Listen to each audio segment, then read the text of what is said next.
Finding that very first client, that's gonna be the hardest. And back then, I was so used to cold pitching. If familiar ka, kasi nag-email pa ako isa-isa. Tapos grabe yung rejections. Pero more than that, grabe yung mga salitang pinagsasabi sa'yo. Honestly, grabe. Ang medyo malala talaga. Welcome to Midnights with Mira. Tonight, we're diving into the freelance journey of someone who turned her love for writing into a thriving business and community. Hey, let me give you a quick gist of who she is. Sofia Onte is an entrepreneur, writer, mentor, and a motivational speaker on a mission to move minds through the power of words. Fusing her decade of writing experience and 5-year entrepreneurial journey, she helps businesses get wild sales through her copywriting agency called So Digital Copy Studio, while also helping freelancers make money through writing inside the Copynated Academy. Let's welcome again Sofia Onte! Yay! Hi Sofia! Thank you so much for coming here tonight. Are you excited? How's your Excited to biyahe? spill the beans. Spill the beans? Wow! Very coffee na talaga. Very on brand. On brand. Making sure that you're always on brand. Tama. See, learn the personal branding from Sofia Onte. So, Sophie, I have a question. Why copywriting? Why did you choose to be a freelance copywriter? And what was your turning point that made you go full-time in freelancing? I've been writing since God knows when. Honestly, I love writing. Sobrang love ko yung writing since I was a kid. So, I'm not one of those people na laging, merong doubts na parang, I don't know what to do with my life. I never had that phase because I know love na love ko talaga yung pagsusulat. Even back in uni, I was getting paid peanuts for that, as in zero. Pero dahil gusto ko yung ginagawa ko, it was so much easier to produce. Now, I did corporate. I also did marketing and copywriting. And super quick kwento, since sinabi niya ano daw yung turning point ko. But I believe it was 2 years in sa digital marketing world, corporate world. And I was in content production eh. So talagang 12 a.m. 12 a.m. yan, 1 a.m. umaabot yung shoots eh. Brand photo shoots, yada. So usually ganun lagi. Although paid naman yung OT, lagi ko itong kinukwento sa students ko, paid naman yung OT, sure, pero grabe yung oras na nakakain. Back then, payday na. Sweldo day, right? Tapos usually 12 p.m. So excited na ako, lunchtime, 12 p.m. Yung lunchtime, gusto ko ng dessert. Gusto ko ng dessert, no? After kong mag-lunch, favorite ko yung cheesy mamon sa Goldilocks. So, gusto ko sana mag-withdraw. Wala pa yung sweldo. Late daw. Yeah. So, okay, sige. Kung ano na lang yung natitira sa akin. Right? So, okay, gusto kong cheesy mamon para meron akong dessert. So, bilang ako ng pera, meron pa naman to.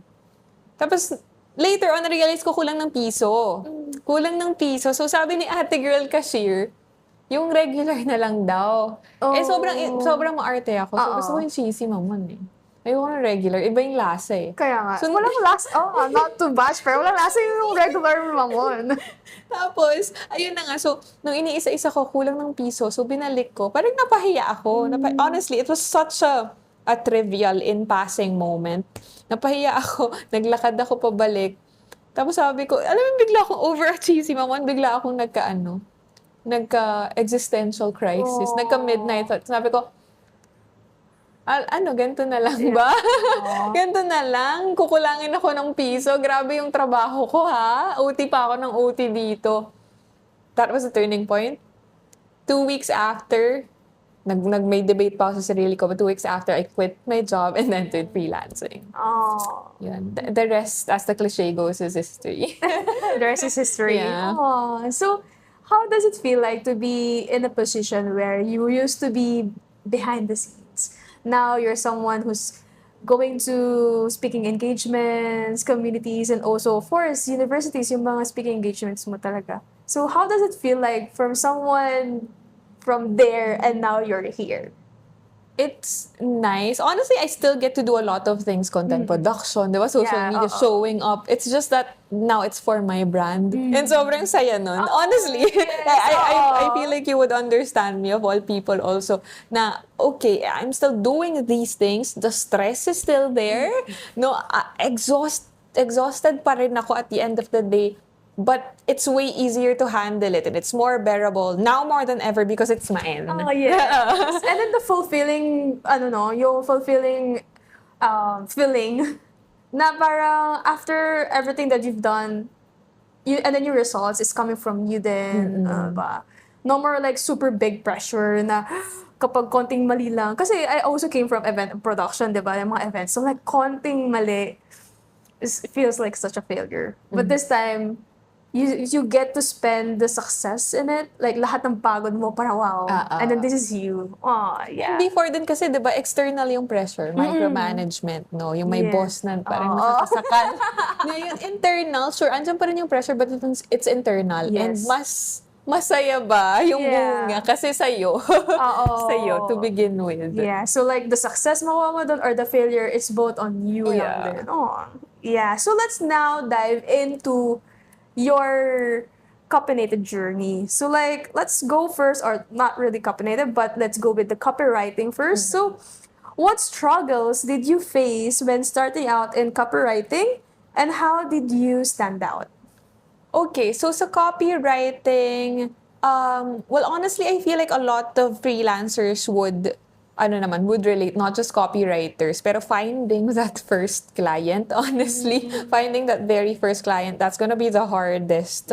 And back then, I was so used to cold pitching, if familiar ka, kasi nag-email pa ako isa-isa, tapos grabe yung rejections, pero more than that, grabe yung mga salitang pinagsasabi sa'yo. Honestly, grabe.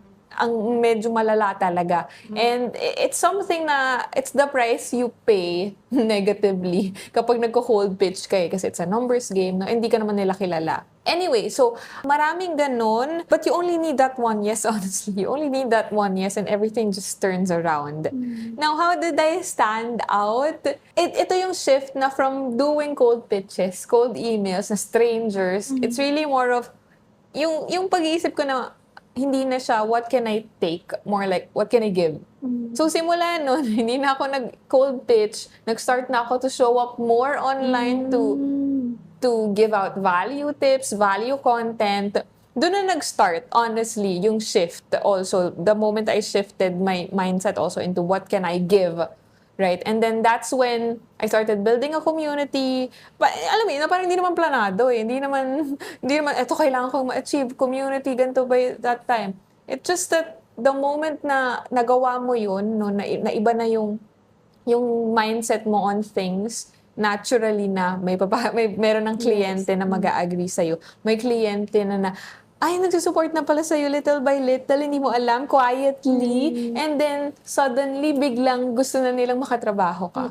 So, it's that. Yeah, that's nice. And how did you transition from being a writer to building digital copy studio? The agency ba? Yes, in the academy. So like from when you started as you individual, and then now you made it into like the agency. Okay. So, nag-start akong solopreneur, and then the agency, and then the academy, and everything was actually, parang yung kanila lang, accidental.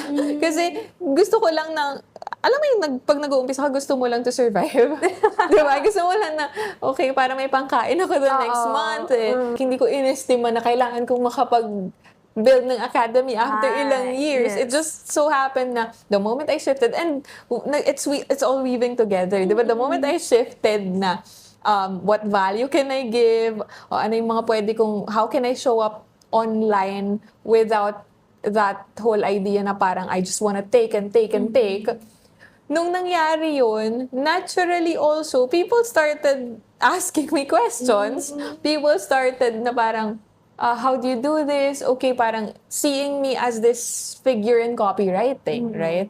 So, ever since then, I started also, kasi mas kailangan na ng clients, right? Mas dumami na yung clients, and then I started working with copywriters. And at the same time, hindi lang clients, but also people who want to do copywriting. So, dun siya, like parang it just naturally nangyari, kumbaga, out of all of those questions, out of all the, hey, I need your support that I'm receiving. So like, parang how long from being a small entrepreneur and then you build the agency and now, like, sunod-sunod ba siya na parang, simultaneously na nangyari? It's not, it's not like super bilis. But I think it took me at least 2 to 3 years then of really building a community, of building a following, of building, people who believe in you, kumbaga. So yeah, basically that. Have you ever thought of like, di ba you said nga earlier, you love writing. Have you ever thought of like doing writing in a like a fiction way or in a book? Have you ever thought of like making your own book?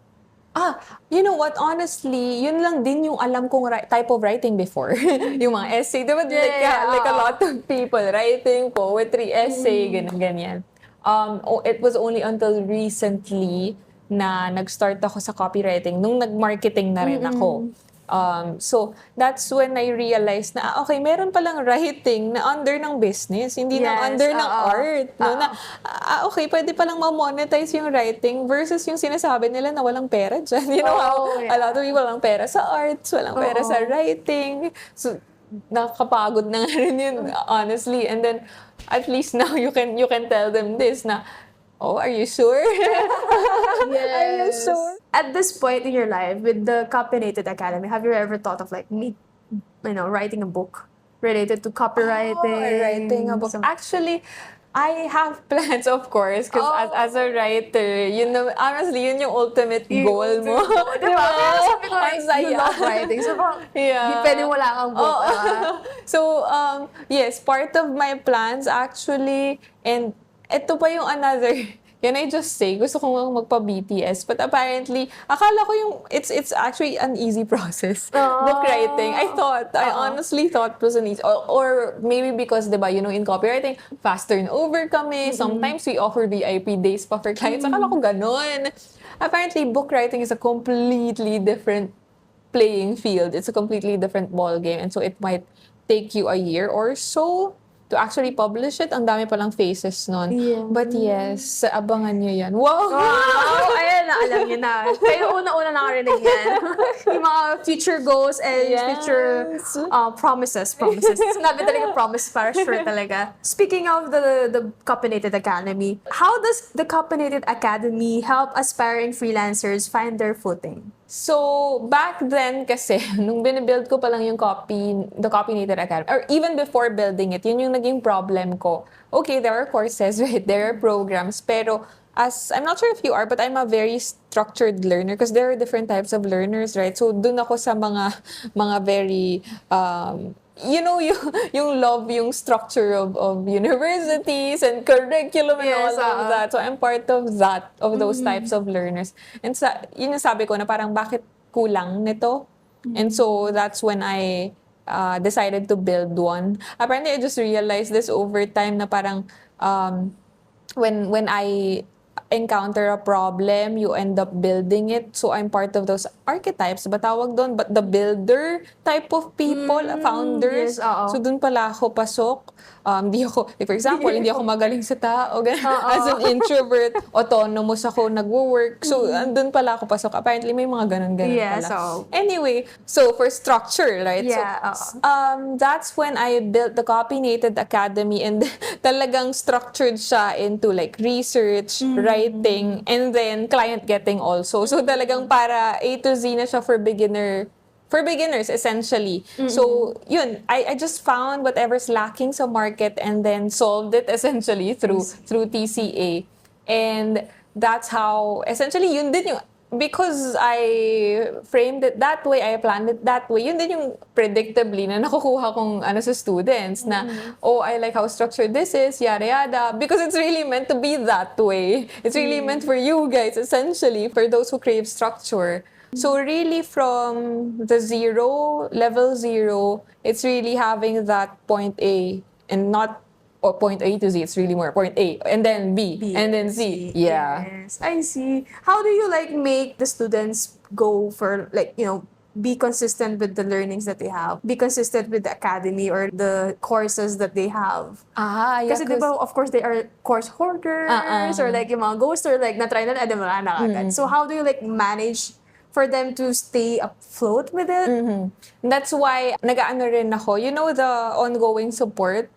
So meron din kaming coaching calls every month. Na ginagawa dun sa inside the academy. Kasi you know how it's such an odd feeling, pero marirealize mo rin, share ko lang, na while teaching, you also learn in the process from your students. So may ganun din na, na-encounter pala nitong situational problem kay client na hindi ko naman, na hindi naman textbook eh. Yeah. Hindi mo naman makikita, parang ilagay sa curriculum yun eh. So parang nung nalalaman ko to, okay, then we start discussing about it sa support calls. And then, in the process, saka lang, bukod sa them being accountable, na rin, kumbaga kung merong on the spot na issues, nasa-solve din immediately. I see. Yeah. And so, like, let's say with all the, like, you being like, working as a agency owner na din for SO Digital Copy Studio, and then the same time with the academy, and then now we're here in your own Airbnb. Yay! We actually did this episode here directly in her first ever Airbnb. So how do you manage all of this? Like, how do you become an agency owner? How do you become like a mentor for your students? And then now you're like business na, and then, this whole Airbnb. So how do you manage all of that? It's really, okay, I'm a creative entrepreneur. And I feel like you are too, right? So you'd probably relate. So it's a creative side ako. Honestly, ayoko ng math. I hate math. I hate numbers. Nakakaiyak. Anyway, I focus on that. I focus on the things I hate first. Sinabi talaga the things I hate first eh.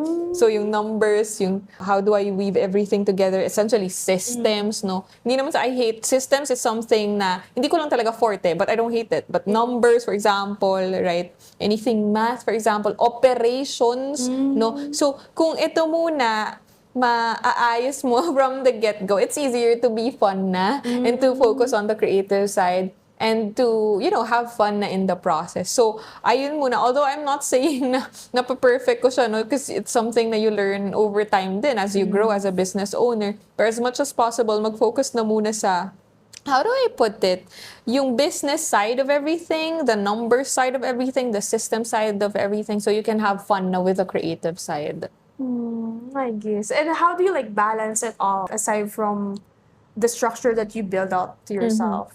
Yeah, but essentially it all goes down to the system, no? But these three kasi, honestly, these are stuff na I really, really love. Alam, parang part siya ng interest ko. So it's easier to juggle it. Yeah. Hindi ko siya dinidread. Hindi ko dinidread na parang, ito na, ayoko to isang business. It's so weird. Na, baka nga parang ang cliche na parang do what you love, yada yada. But honestly, hindi rin, and it's something na we've proven time and time again, even in different industries, yung mga gusto mo din kasi talagang gawin for the rest of your life. Ito rin yung mga same businesses na nagiging sustainable, na nag-thrive. Yes. Na hindi mo niloloat, hindi mo din na-despise. So, it gets easier to shift from one hindi naman laging, di ba, na parang laging pantay-pantay itong mga to. Of course, there are slow seasons in businesses, but it gets easier over time to juggle them kasi lahat in, part of your interests anyway. Yeah, I agree. And I also tell to a lot of people then who are interested in freelancing and whatsoever, like they would always ask like, what's the best niche or what's the best thing that you could try on right now? And I always tell them na parang, just do what you love. That just pick whichever that you're most interested on, because that will basically make you afloat. Like, that's your boat. Make sure your boat is like really structured in a way na parang yun talagang gusto mo. Kasi whatever your boat is, mapamaliit, mapamalaki, you will work it out. Like, kung nagkaroon man yan ng tubig, diba? Kung magkaroon naman yan ng tubig, you will patch it up because you love your boat. And if for other people, if you don't love your boat, And then you end up just like, oh, bala na yan. Sige, mag-flow na ito hanggang sa lumubog ka na. So that's, yeah, it sounds cliche, but I would definitely agree. Just do what you love. Because at the end of the day, even if it's like, you know, multiple things, multiple different things. Kasi like, eto business, really, and then biglang copywriting, diba? So, yeah, just do it what you love. I agree. So, how did building Copynated Academy shape your perspective as a freelancer? Oh, because teaching in itself is a completely different skill set, exactly. di ba? Wow. Sobrang ibang-iba to from eh. like doing the copy itself and then just sending it over, Yeah. and then like teaching, and so like it's a whole different thing. So, Speaking of yun, there's this one odd but fulfilling feeling teaching gives you, and it's that, parang na-mention ko rin earlier, the more you teach, the more you learn twice as much in the process. So speaking of processes, since you mentioned din kanina, dati naman, nung nagsusulat ako, or let's say social media, right, or VA, here's point A, right? Ito yung point A ni client. You produce something. Okay, here's point B. Di ba ganon? Usually. When teaching, you have to explain that. yung journey. Paano napunta from point A to point B? So in the process, hihimayin mo, right? Tapos, mas-squeeze yung creative juices mo. And then you have to frame it in a way and package it in a way na sobrang simple na maiintindihan even ng grade 5. For example, because that's how best teachers, diba, are. Yung napapaintindi kahit sa mga bata. And so you have to do all of that. And in turn, na-realize mo, you learn also in the process, oh, that's why it worked. Ganon. So that, I guess, na-change yung perspective na into just being someone na nag-accomplish ng task. And it's something din na na-apply ko whenever I'm coaching people.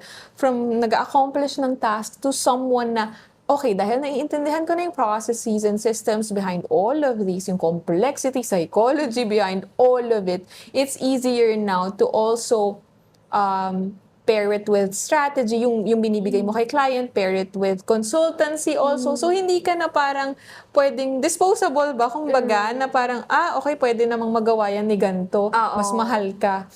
Now, more than ever, and it's also something na I teach din, na now more than ever, dahil alam mo na yung proseso ng ginagawa mo, it's way easier to justify it sa clients, to rationalize bakit ito nag-work. Right? Yeah. So, yun. So, in terms of processes, yun, that's how that shifted. And then another one, yung na-mention ko kanina, ang dami ring situational issues, right? Na-experience mo, for example, magkaiba tayong kliyente.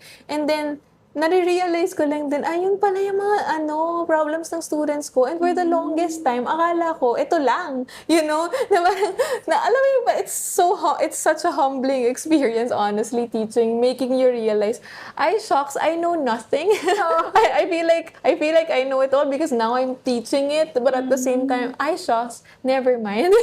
I know nothing pala. So that. Have you ever like felt the imposter syndrome, like yung na-realize mo na parang, you know nothing pala, and then like, yet you're still coaching? Oh, always. I think parang it cuts across a lot of those in the teaching profession also. But at the same time, parang siyang cycle, and then you'd find workarounds, you'd find ways to answer that question kasi hindi ka makakatulog sa gabi pag hindi mo na-solve yung problem ni student A.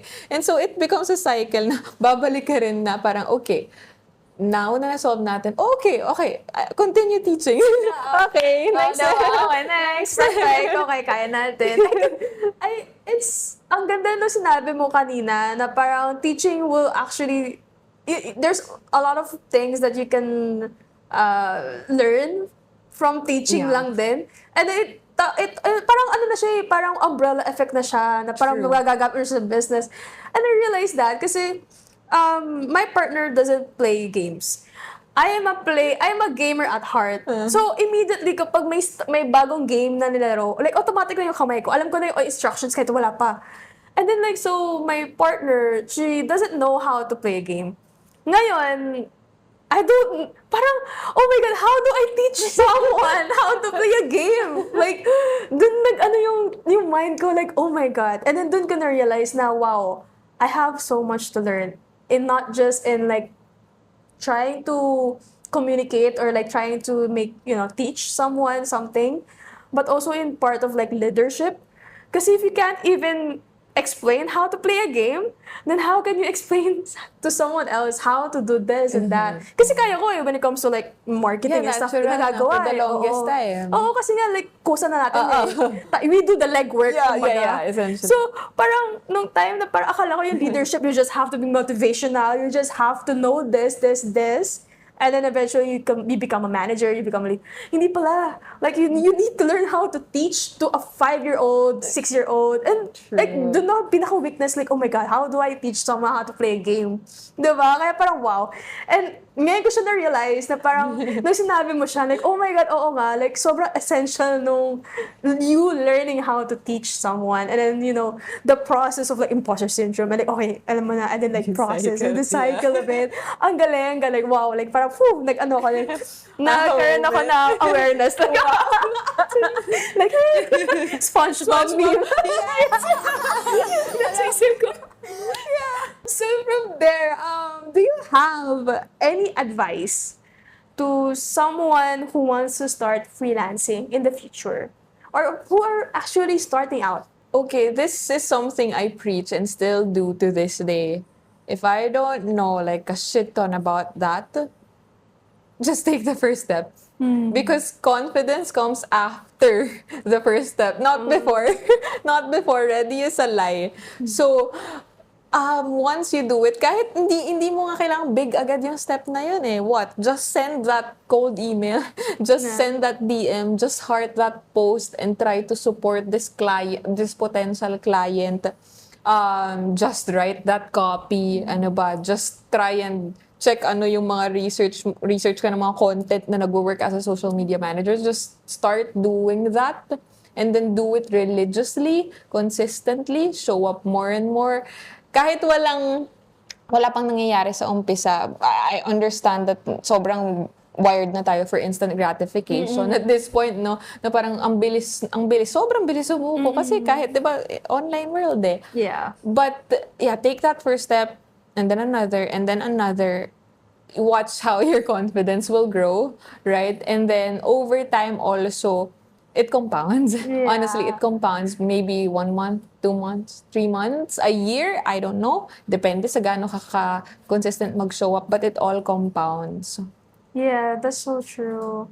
That's so true. That's nice. It's always like gagaya sa yung cliche Nike, just do it. Yeah, diba? just do it. It's so true. It's so true. Because like it happened a lot of times in my life. Honestly speaking, this podcast have been like overthinking it for like 2 years already. And then like this, just do it. Andito na sa point. Just do it. When I saw this Airbnb, just do it. Okay, like let's go. Nakwento mo nga pala. Yeah, I Kasi remember. I started it already, pero like, I've always like, kasi like yun nga, umabot na 2 years. Like, I've always wanted to do this podcast for like 2023, nung nag-start ako freelancing. And then like, always in imposter syndrome, oh, I'm not good enough. Oh, I need equipments. Oh, I need this and I need that. And then like, eventually, last year, okay, actually this year lang pala. This year, na-start ko. And then like, sabi ko, no, I want something more. I want something like a video format. And then like, perfect timing, I saw your Airbnb. And like, oh my God, this is such a perfect place to do it. And the whole concept of it, so creative. It just shows that even despite your being a freelancer, you can also still be creative in anything else that you want to do, like Airbnb business. She was able to spark a lot of creativity and effort. And, alam mo yun, the mind of it. Like, hindi ka lang copywriter. Like, interior designer na din siya. Business owner na. Ang dami. Tinanong ko nga kanina. Like, sino bang interior designer niya dito? Like, diba? Ang ganda kasi eh. And it's hard. Ang hirap, sa totoo lang, sobrang nahanga talaga ako nung nakita ko to. Kasi ang hirap mag-isip ng creative, like, parang, masaya siya isipin, pero kapag nilagay mo na sa layout, like, oh my God, parang hindi to bagay, parang ito hindi, parang diba, ang hirap. Dilemma ko yan. Oo, diba? So like, how long did it take you before you were able to like, finish all the design or the Alam mo, furniture. thankfully enough nga nandyan na rin si Pat kasi engineer siya eh. So sa kanya na yung yung Yung mismong technicalities. pag-actualize. Ako na lang yung in-arts. Ako na lang yung in-arts, girl. That's Buti perfect na lang. combination, di ba? Kaya ako, perfect Buti na lang combination. Talaga. Kasi imagine, baka mag 2 years din ako. 2 years pa din. Oh my God, hanggang sa, di ba? That's nice. So, now, that's it, I guess, for the deeper questions. I have here, like, a segment called the rapid fire. So, like, the rapid fire is basically like a fast talk. Boy, abundant. Okay. Sorry. So, I have here, like, 2 questions. So, all you have to do is just answer. No need to, like, explain or whatsoever. If you want, sige, pwede naman. Pero, like, fast talk lang to, guys. Okay? So, first, what favorite book that shaped your journey? What got you here won't get you there. Marshall Goldsmith. Oh. Life-changing, hands down. Ay, bawal nga fast talk, not following instructions. Mabilis mo naman sinabi. I think that's part of fast talk na din. O, mag 2 years tayo. Kaya nga, 2 years na naman tayo. Baka mag 3 pa, di ba? Second is, if you weren't a writer or copywriter, what would you be doing right now? Ooh, probably still a business owner. Pero let's say other profession. Probably a lawyer. Wow. Lawyer. Have you ever, like, still have thoughts of, like, what if... Honestly, yes. Sinasabi ko sa lawyer friends ko. Oh, like, in parang, another universe. why not in this universe, diba? Let's Why see. not? No, let's As see. a bida-bida na naman. Ito na naman tayo. Last is, if you had to describe your freelancing journey in one word right now, what would it be? Oh, I love this question kasi I'm in the process of rebuilding and I just realized I will always be in the constant process of rebuilding. Yeah. All of us, right? That's true. Kasi kahit na parang, let's say, okay, Rebuild. na-build up mo na yung sarili mo, yung branding mo, no? And then eventually, rebuild mo na naman. And eventually, ayusin mo na naman. And I feel like, I agree. Like, kasi ako din parang I feel like a failure kasi I keep on rebuilding. But in reality, like, nagkaroon na naman ako ng enlightenment. Like, Lagay mo. kaya enlightenment. Ano ulit yung rebuilding is a... Yes, rebuilding. Dapat meron yun. Yeah. So, thank you so much. Yay. I super enjoyed this episode. Thank you so much, Sophia, for sharing your journey, for sharing your insights and some advices, especially for starting freelancers out there. Before we end, where can people connect with you, or do you have something else to say to our viewers? Okay, where can people connect with me? I'm on TikTok and Instagram, Sofia Onte, as well as at So Digital Copy Studio, and then the Copynated Academy, of course, although we're not open yet, but we open regularly naman, maybe twice a year, I believe. And what else? Oh, the Playhouse is also open. Yay! Thank you for choosing to do your course. podcast here. Thank you. No, because can I just say, yun talaga yung naging ko dito, like vision ko na it's not just for layovers because it's near NAIA. But really, like, para may space na rin yung mga freelancers, honestly, digital nomads, creative entrepreneurs also, to do content shoots, lalo na yung mga digital nomads na who travel a lot and while doing it, parang bida-bida pa. May yung gustong mag-content before mag-fly in and out. So, thank you. First ever nag-podcast and do content shoot here. So, bininyagan nila. Thank you. Sabi ko, nakita ko agad. Okay, eto na yun. Let's go. Let's Thank you. I'll send, not really send, but I already like took videos of it, so I'll also post it for you guys, yung mga interested. I'll also like connect the link to Airbnb. Thank you so much. Thank you.